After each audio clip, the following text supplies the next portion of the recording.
Hello everyone, स्वागत करुच्ची YouTube channel Odisha study hub रे। तो पे गत काली आम क्लास करते +3 first semester political science honours core paper 1 रो यूनिट 2 जोटा कि स्टेट राष्ट्र बुझला। तो मोस्ट सिलेक्शन 1 मार्क क्वेश्चन मैंने काली आलोचना करता। तो आज आम 2 मार्क विशिष्ट एक प्रश्न आम आलोचना करवा। तो देख जो मैंने चैनल को प्रथम थर थे चैनल को सब्सक्राइब करदेव, बेल आइकन प्रेस कर ऑल नोटिफिकेशन ऑन करदेव, जहाँद्वारा परवर्ती वीडियो आप सर्वप्रथमे पाइपर। तो चलते पिला माने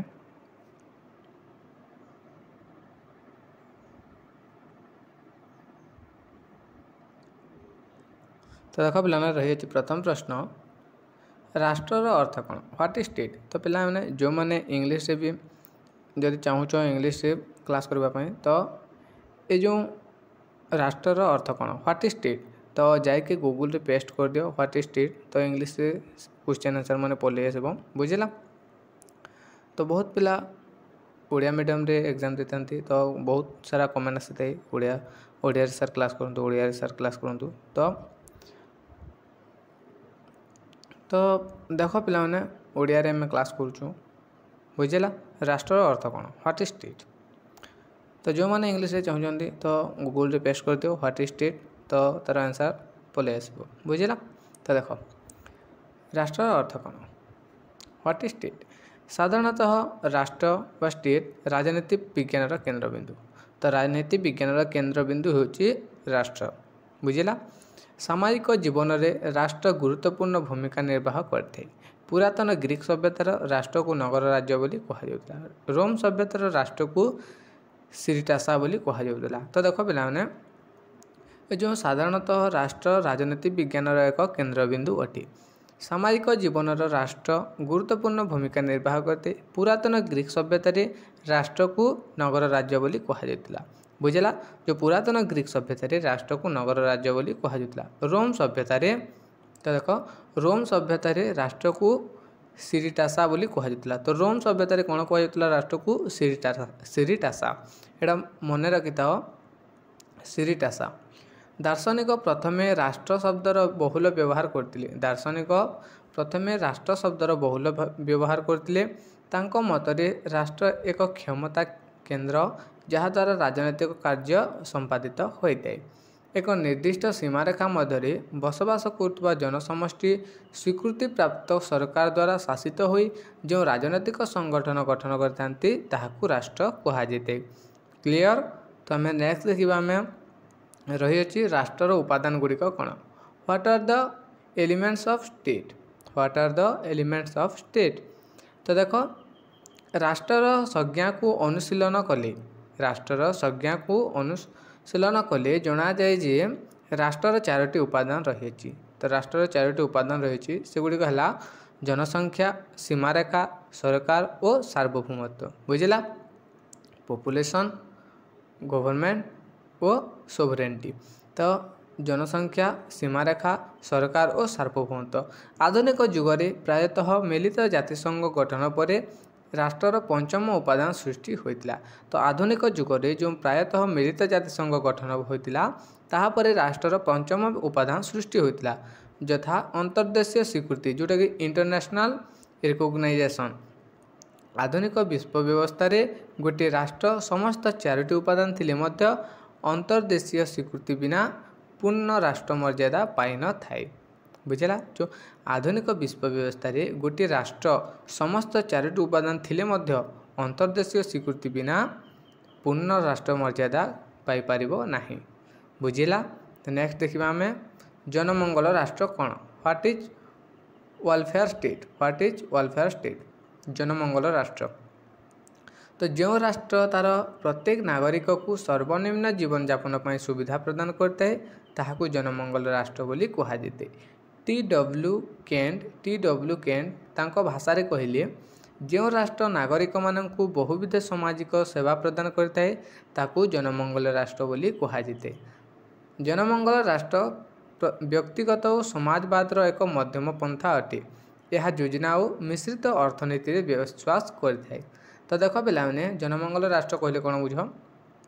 तो जो राष्ट्र प्रत्येक जो राष्ट्र तार प्रत्येक नागरिक को सर्वनिम्न जीवन यापन करने सुविधा सुजोग प्रदान करते ताहाकू जनमंगल राष्ट्र बोली कहुए।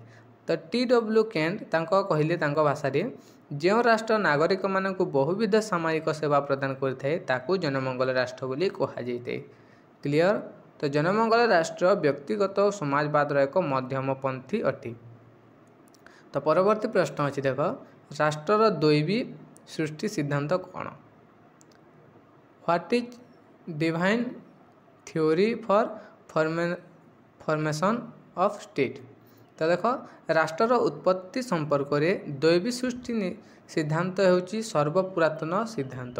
यही सिद्धांत अनुसार राष्ट्र होची ईश्वरंक सृष्टि एवं शासनकर्ता होची ईश्वरंक प्रतिनिधि। ईश्वर होचंती समस्त शासनतंत्र क्षमतार सृष्टिकर्ता। तत्कालीन इंग्लैंड राजा प्रथम जेम्स यही दैवी सृष्टि सिद्धांतर दृढ़ पृष्ठपोषकता थिले। परवर्ती समय रे दैवी सृष्टि सिद्धांत मानव समाज द्वारा ग्रहण योग्य होई नथिला। बुझिला। तो नेक्स्ट अछि देख, सामाजिक चुक्ति सिद्धांत कौन? सामाजिक चुक्ति सिद्धांत कौन? What is social contract theory? तो देख, 16 शताब्दी रु 18 शताब्दी मध्य 16 शताब्दी ठारू 18 शताब्दी मध्य राष्ट्र सृष्टिर नूतन सिद्धांत सृष्टि होइतिला। तो दार्शनिक थॉमस हॉब्स, जॉन लॉक एवं रूसो यही तत्पर धारक थिले। तो यही सामाजिक चुक्ति सिद्धांतर दार्शनिक माने थिले बा तत्पर धारक माने थिले थॉमस हॉब्स, जॉन लॉक और रूसो।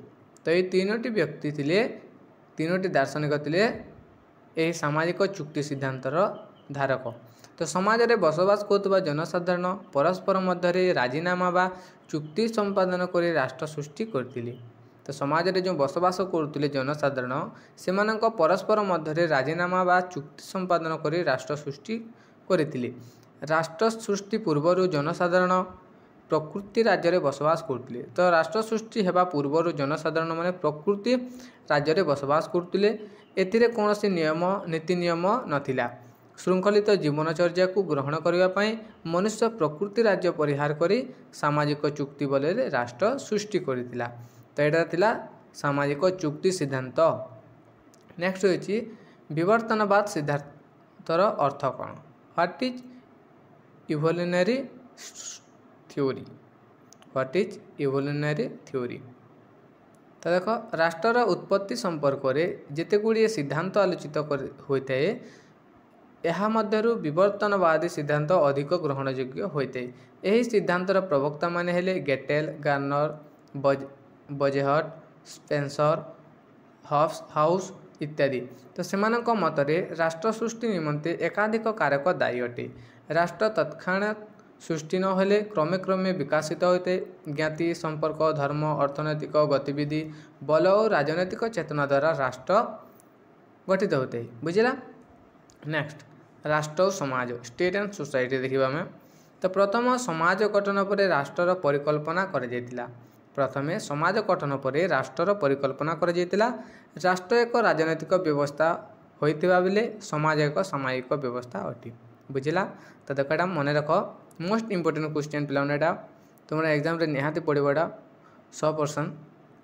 देख, राष्ट्र एक राजनैतिक व्यवस्था होइतिबा बेले समाज एक सामाजिक व्यवस्था अटे। राष्ट्र एक राजनैतिक व्यवस्था होइतिबा बेले समाज एक सामाजिक व्यवस्था अटे। बुझिला।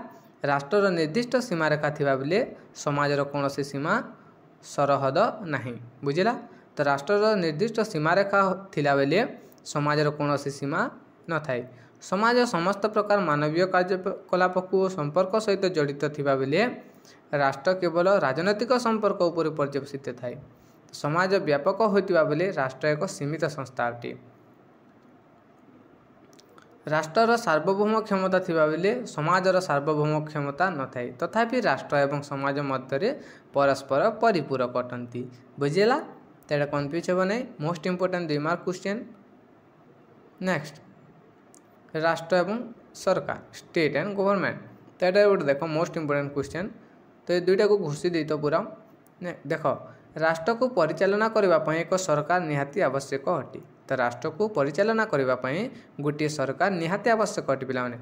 तो सरकार परिवर्तनशील किंतु राष्ट्र एक स्थायी संस्थाटे। तो सरकार परिवर्तन होता है किंतु राष्ट्र एक स्थायी संस्था अटे पिलाने। समस्त नागरिक राष्ट्र सदस्य केवल जड़े व्यक्ति किंबा मुष्टिमेय व्यक्ति विशेष सरकार रे सामिल होता। नागरिक माने राष्ट्र को विरोध करें नहीं किंतु अपर पक्षरे नागरिक माने आवश्यक स्थले सरकार को विरोध करें। राष्ट्र एक परिकल्पना मात्र, सरकार एक साकार संस्था जे कि राष्ट्र परिचालना करे। सरकार को राष्ट्र एक प्रमुख उपादान भाव विवेचना करा जाए। बुझेला। तो यहाँ थिला राष्ट्र एवं सरकार मध्य। तो ये टिप्पणी मैंने पढ़ सरकार राष्ट्र मध्य, समाज और राष्ट्र मध्य। बुझेला। तो यहाँ को घोषी दे तो गोटे अच्छे देख जगतीकरण अर्थ व्हाट इज ग्लोबलाइजेशन। तो जो प्रक्रिया द्वारा राष्ट्र राष्ट्र मध्य वाणिज्यिक और अर्थनैतिक संपर्क मुक्त भाव में संपादित हुए ताहाकू जगतीकरण बोली कहुए। मुक्त वाणिज्य और अर्थनैतिक उदारीकरण द्वारा राष्ट्र मानक मध्य आत्मनिर्भरशीलता बढ़ी थाए। जगतीकरण उद्देश्य समग्र विश्व में मुक्त वाणिज्य प्रसार करने, मुक्त पुंजी विनियोग माध्यम दुई रु अधिक राष्ट्र में उपादान वितरण कर सरलीकरण होता है। जगतीकरण विश्व बजार व्यवस्था, मुक्त पुंजी विनियोग, बहुराष्ट्रीय कंपनी मानकर धार्य करवा, घरोईकरण एवं आर्थिक सहायता। तो यहाँ थिला जगतीकरण अर्थ। तो आशा करूँ वीडियोटी भल वीडियोटी भल लगे तुम सांगसाथी मानक शेयर करदेव जहाँद्वारा से उपकृत हो पारे। तो नेक्स्ट क्लास आम यूनिट 2 रु राष्ट्र आम 3 मार्क बा 5 मार्क सिलेक्शन क्वेश्चन मैंने आलोचना करवा। धन्यवाद।